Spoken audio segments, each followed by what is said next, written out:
जय श्री कृष्ण। राधे राधे। खुश रहने के लिए, स्वस्थ रहने के लिए और प्रफुल्लित रहने के लिए हमें दिनचर्या की अवश्य ज़रूरत पड़ती है। बिना दिनचर्या के हम कैसे अच्छे से रह सकते हैं। दिनचर्या जितना ही इंसान का अच्छा होता चला जाएगा उतना ही वो इंसान सुखमय और शांतिमय जीवन महसूस करेगा। ऐसा कोई इंसान ऐसा नहीं है कि वो दिनचर्या को नहीं करता है। दिनचर्या तो वो करता ही करता है, लेकिन वो दिनचर्या कितना सही है, उसका कैरिकुलम कैसा है, उस पे डिपेंड करता है कि उसका लाइफ स्टाइल कैसा है। आपकी दिनचर्या ही इंसान को बता पाती है कि आप कैसा बनना चाहते हैं, आप लाइफ में कितना आगे बनना चाहते हैं, कितना आगे बढ़ना चाहते हैं। इसी तरह से जो दिनचर्या है वो एक स्पिरिचुअल रूटीन पे भी काम करती है। ऐसे तो बहुत सारे रूटीन करते हैं, वो आध्यात्मिक रूटीन को अगर हम फॉलो करते हैं और पूरे मॉर्निंग से लेकर के इवनिंग तक अगर हम दिनचर्या को फॉलो करते रहें तो हमारी लाइफ स्टाइल्स बिल्कुल चेंज हो जाएगी। और वही दिनचर्या को हम वैदिक दिनचर्या भी कहते हैं। वैदिक दिनचर्या का मतलब होता है जो शास्त्रों में लिखा गया दिनचर्या है, जो हमारे धर्म ग्रंथों में लिखा गया है, जो धर्म शास्त्रों में लिखा गया है, जो आर्युवेद में लिखा गया है, जो ज्योतिष शास्त्र में लिखा गया है, ऐसी ही दिनचर्या को अगर हम फॉलो करें तो वो दिनचर्या वैदिक दिनचर्या कहलाती है। तो वैदिक दिनचर्या और आध्यात्मिक दिनचर्या को थोड़ा अलग ना देखें, कोइंसिडेंस से दोनों एक ही हैं। हम अलग अलग रूप ले लेते हैं। वैदिक नाम से लगता है कुछ नया है, लेकिन सिंपल दिनचर्या है जो हमारे गुरुओं ने, आचार्यों ने, ऋषियों ने उसको फॉलो किया है और अपने जीवन को एक सुदृढ़, ताकतवर और एक अच्छा बनाया है। तो हम भी उस पथ पे चलने की कोशिश करें, लेकिन बहुत सारी चीज़ें समझना बहुत ज़रूरी है, क्योंकि हम जब समझेंगे नहीं अपने आप को तो प्रॉब्लम्स रहेगी। और जाहिर सी बात है, अगर सारे काम करने लगे, अगर वैदिक दिनचर्या को फॉलो करने लगे और रूटीन्स को चलाने लगे तो हमारे जीवन में स्लीप का जो प्रॉब्लम है, सोने की समस्या है, वो ठीक हो जाएगी। स्ट्रेस बिना मतलब का आते रहता, वो सारी चली जाएगी। फोकस होना सीख जाएंगे, कंसंट्रेट होना सीख जाएंगे, डिप्रेशन से बाहर निकलना सीख जाएंगे, मोटिवेशंस आने लगेगी, लैक ऑफ मोटिवेशन से वो जाने लगेगी, स्लीपिंग डिसऑर्डर का प्रॉब्लम सॉल्व हो जाएगा और नेगेटिव थॉट जो आते हैं उससे भी बचे लगेंगे, पॉजिटिव अफर्मेशंस होने लगेगा, जीवन में एक नया ऊर्जा महसूस होने लगेगा। आप जहाँ भी चलते हैं तो आपके शरीर से एक ऊर्जावान इंसान की तरह आपके अंदर नज़र आता है। तो आप जहाँ भी रहेंगे पॉजिटिव ऑरा की तरफ रहेंगे। यही वैदिक दिनचर्या है। इसके लिए हमें सबसे पहले समझ होना चाहिए कि पूरी दिनचर्या में क्या है। ये दिनचर्या तो है तो बना किस लिए है, कैसा बना है, या कहीं ना कहीं तो सामंजस्य और तालमेल होता है कि नहीं। आज हम इसी को समझने की कोशिश करते हैं। तो जैसे जैसे हम डीपर डाइव में जाते हैं, अगर रूट को नहीं पकड़ पाते तो समझ में नहीं आता है कि ये सब क्यों हो रहा है। तो हम पहले समझने की कोशिश करें, और वो भी अपने धर्मशास्त्रों के अकॉर्डिंग, अपने ग्रंथों के अकॉर्डिंग, जो आर्युवेदा में लिखा गया है, जो हमारे ऋषि मुनियों ने लिखा है, और उस तरह की दिनचर्या जी करके 100 वर्ष तक अपने जीवन को ऐसे ही खुशनसीबी की तरह जिए हैं और अच्छे तरह से जिए हैं।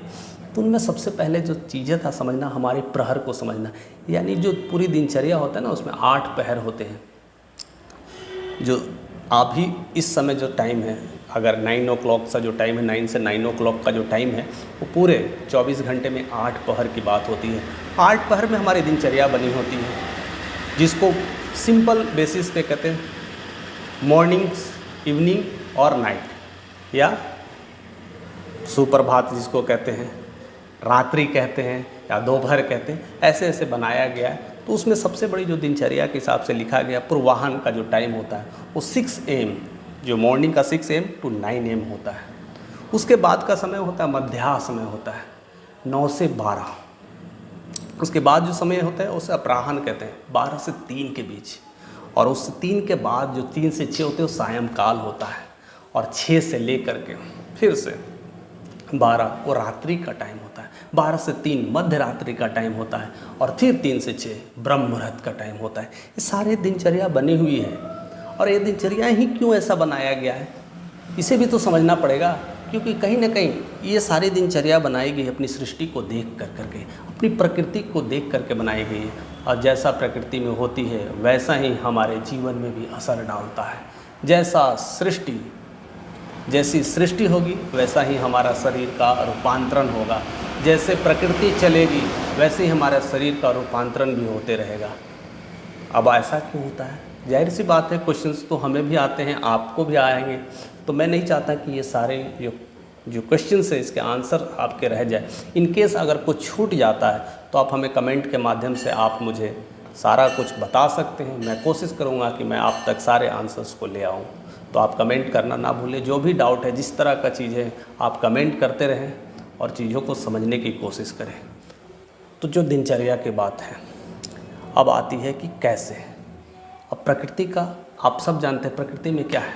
प्रकृति किसको कहते हैं? पृथ्वी है, प्रकृति है, जल प्रकृति है, वायु प्रकृति है, अग्नि प्रकृति है, यही सब तो है, आकाश प्रकृति है, यही तो है। और सबसे बड़े मज़े की बात है दोस्त, ये जो हमारा शरीर भी है ना, यही 5 तत्वों से तो बना है और यही तो प्रकृति है। पृथ्वी, जल, वायु, आकाश, अग्नि, यही 5 तो तत्व है हमारे शरीर में ही और यही चीज़ से बना है। और पृथ्वी भी इसी तरह से है। कहते हैं ना, हमारा जो नेचर है, हमारा जो प्रकृति है, इसी सारे तत्वों से मेल जले। अगर वो प्रकृति है और हम भी प्रकृति है तो हम में उसमें क्या फ़र्क है? अगर प्रकृति में छेड़छाड़ कर दें, अगर किसी दिन ज़्यादा बारिश हो जाए, जैसे कि आज दुबई में जैसे बारिश हो रही है, देख लो दुबई की क्या स्थिति रह गई है, डूब जलमग्न हो जा रही है। और कहीं ना कहीं जैसे कभी कभी बहुत तेज़ धूप आ जाती है, बारिश ही नहीं होती है, राजस्थान वाली सड़कों पे, राजस्थान वाली जगहों में सुखाड़ हो जाता है, फसलें सूख जाती है।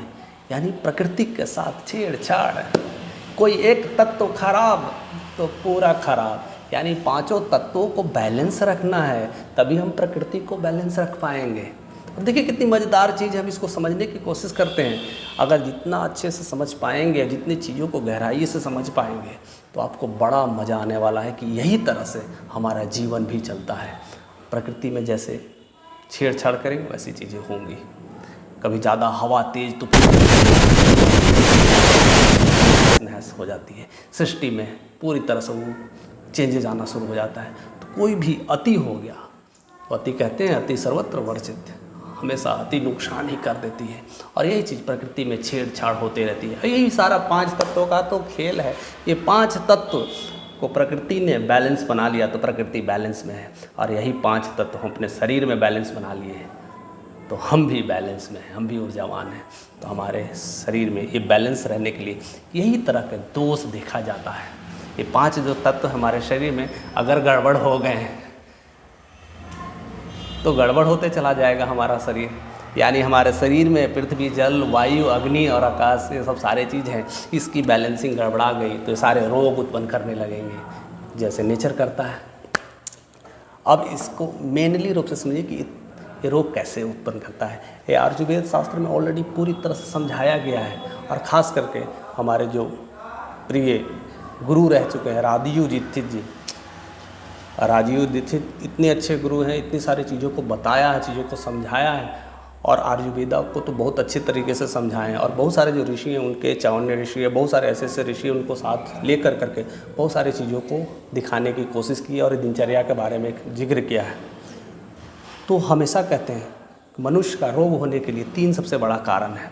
वो सबसे होता है वात दोष, पित्त दोष और कफ दोष। यही हमारा जो 3 दोष है यही शरीर में होता है। और वात दोष से भी बहुत सारी समस्याएं होती है और पित्त दोष से भी समस्याएं बढ़ जाती हैं, और उसी तरह से कफ से भी समस्याएं बढ़ जाती हैं। तो ये 3 दोषों को हमारे शरीर में आखिर होता क्यों है और इससे ही सारी बीमारियां होने का कारण आइए समझने की कोशिश करते हैं। फिर से आ गया, ये 3 दोष ही हमारी सारी परेशानियों का जड़ है, हमारी सारी बीमारियों का जड़ है। तो ये 3 दोष को कैसे ठीक करें? अरे 3 दोष होता कैसे? तो सबसे पहले समझे यही 5 तत्व हैं जो दोष का कारण है। यही 5 तत्व के हेर फेर से सारे दोष उत्पन्न होने लगते हैं। तो सबसे पहले जो वायु और आकाश, यानी दोनों हवा और आकाश से है, ये जब बैलेंसिंग गड़बड़ाने लगती है, इनके साथ मिलती है, तब हमें वात दोष हो जाता है। वात दोष अगर हुआ, यानी यही 2 तत्व के चेंजेस से वात दोष होते हैं। अब ये दोनों में चेंज हुआ तो वात दोष हो गया। और इसकी भी टाइमिंग्स है, ये होता कब है? ये वात दोष में मूवमेंट का कार्य बहुत ज़्यादा होता है, आपका कार्य उस समय मूवमेंट की वजह से होती है वात दोष। तो हमें क्या बचना चाहिए, क्या करना चाहिए, ये चीज़ जानना है। और ये जो टाइमिंग्स हैं ये होती है 2 AM से 6 AM के बीच होती है, या तो कह सकते हैं 2 PM से भी 6 PM, AM और PM रिवर्स गियर में चलती रहती है। ये सारे टाइमिंग में आपके वात दोष होते हैं। अगर वात दोष हो गए तो आपको बहुत सारा जो ऐसे रोग हैं जो त्वचा संबंधी, बालों का झड़ना, रूखापन, जोड़ों में दर्द, ये सब समस्याएं शुरू हो जाती है। तो हमें समझना चाहिए कि इस चीज़ों को बैलेंस रखना बहुत ज़रूरी है। अगर नहीं रख पा रहे हैं तो हम ऐसे कई सारी बीमारियों का शिकार होते हैं। और 1-2 बीमारियां नहीं हैं, ऐसे 100 बीमारियां हैं जो आपको होने शुरू हो जाएगी, आपको पता भी नहीं चलेगा।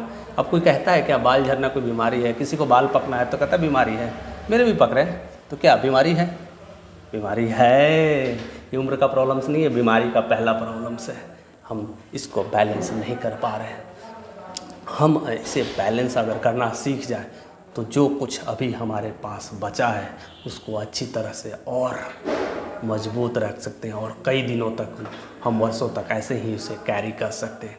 अगर इस 5 तत्वों को बैलेंस ना रखें तो ऐसी कई सारी बीमारियां होते होते सब डिसबैलेंस हो जाएगा। दूसरा जो दोष है पित्त दोष। पित्त दोष जल और अग्नि के बीच होता है। जब जल और अग्नि को छेड़छाड़ करेंगे तो पित्त दोष हो जाएगा। अब इसे छेड़छाड़ कैसे करें, अब समझ में तो नहीं आता। हम इसकी डिटेल पे चर्चा करेंगे। अगर आप लोगों चाहते हैं कि इस तरह का वीडियोस अगर हम बनाएं कि दोष कैसे कैसे होता है और किस तरह से होता है, अगर बचना तो क्या करें, तो ज़रूर कमेंट करें। मैं इस पर स्पेशल वीडियोस बनाऊंगा कि ये दोष तीनों में किस तरह से होता है और क्या क्या करना चाहिए, क्या खाना चाहिए और किस समय खाना चाहिए। इस सारे चीज़ों को हम लाएंगे स्पेशल वीडियोस में। लेकिन मैं अभी समझाने की कोशिश करता हूँ। अगर आपके पित्त दोष हो गए यानी जल अग्नि खराब। जल अग्नि खराब कैसे हो सकता है? अग्नि मीन्स गर्म चीज़, खाना हम लेते हैं गरम गरम गरम गरम और तुरंत पानी डाल देते हैं, यानी अग्नि और पानी मिल गया, दोष लगना शुरू। यानी पित्त की प्रॉब्लम, पित्त में कब्ज का प्रॉब्लम शुरू हो गया, अपच का प्रॉब्लम हो गया, सूजन प्रॉब्लम्स हो गया, शरीर में गंध, पसीना ज़्यादा आना, ये सब सारे कारण आपके होने लगते हैं। और इससे हमें बचना चाहिए।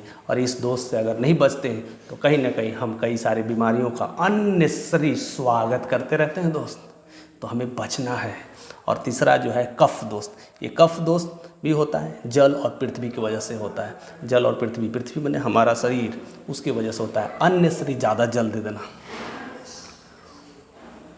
सुबह उठते हैं तो पानी चाहिए, नहीं लेते हैं, लेकिन जब पानी नहीं चाहिए होता उस समय पानी दे देते हैं। रास्ते में जाते हैं, बहुत तेज़ दौड़ते हैं और गड़ागड़ कोल्ड ड्रिंक पी लेते हैं। तो ये सब बैलेंसिंग गड़बड़ा जाता है। तो इसे समझना है कि कैसे कैसे लेना है। मैंने फिर से कहा कि आपकी ज़्यादा डिमांडिंग होगी अगर आपको लगेगा कि इस पर ज़्यादा से ज़्यादा गहरी तरह से समझना है, क्योंकि ये लॉन्ग वीडियोस है और मैं अच्छे तरीके से बहुत इसको डीप में जा कर के बताऊंगा कि कैसे कैसे होते हैं दोषेस, कैसे कैसे होते हैं और इस दोषों से कैसे बचना चाहिए। तो आपके कमेंट का मुझे इंतज़ार रहेगा।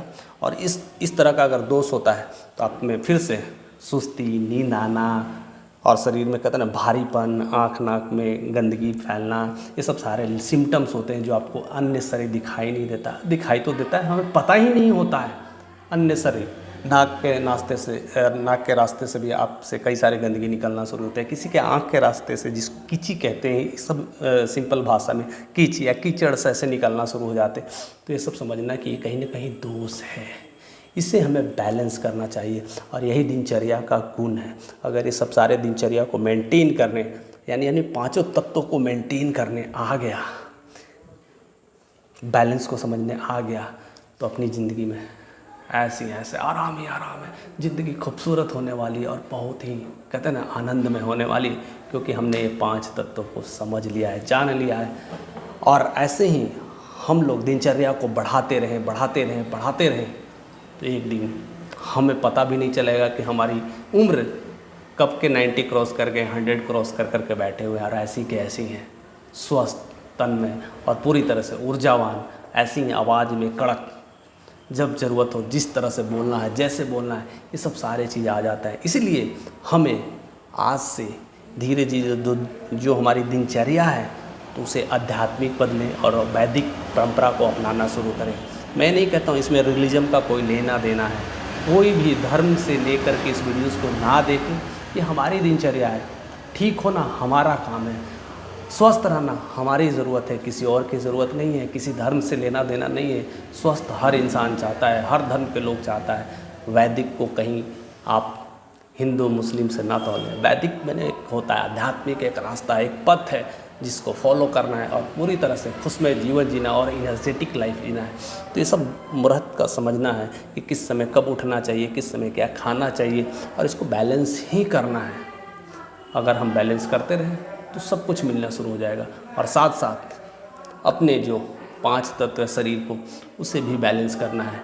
जिस तरह से नेचर छेड़छाड़ करती है उसी तरह से शरीर भी छेड़छाड़ करता है। जिस समय नेचर में दुष्परिणाम होता है, भारी भारी चीज़ें हो जाती है, उसी तरह हमारे शरीर में भी बहुत सारे दुष्परिणाम होते रहते हैं। और जिससे सब कुछ जो हमारे पास बचा है वो कब ख़त्म हो जाता है, हम उम्र से पहले बूढ़े हो जाते हैं, उम्र से पहले मर जाते हैं, कई सारी बीमारियां से ग्रसित हो जाते हैं, हमें पता भी नहीं चल पाता है। क्योंकि जाने और अनजाने में हम अपने नेचर को नहीं समझ पाते हैं, हम अपने तत्व को नहीं समझ पाते हैं। हमें ये भी नहीं पता होता है कि हम 5 तत्व से बने हैं। तो हमारे साथ ऐसे ही बने रहिए। मैं इस पे और डीपर डाइव ले आऊँगा और नई वीडियोस के साथ, स्पेशली आपके डिमांड पर, इस सारे वात कफ पित्त दोष को बारे में और आगे दिनचर्या में क्या क्या करना चाहिए उसको मैं भी लाने की कोशिश करूँगा, जिसमें बहुत सारे चीज़ें जो छुपा है रहस्य, मैं उसे खोज निकालूँगा। मैं उसमें जो खास करके जो हमारे ऋषि मुनि ने लिखे हैं आयुर्वेद शास्त्र में, उसमें बहुत बारीकी से लिखे गए। अगर उसको हम फॉलो करते रहें तो हम आप ऐसे ही स्वस्थ बने रहेंगे और डॉक्टर से दूर रहेंगे और ऐसे ही हम अपने आप को ऊर्जावान बनाते रहेंगे। तो इसी तरह से प्यार देने के लिए और हमारे साथ बने रहने के लिए आपका तहे दिल से शुक्रिया। So thank you for watching this video.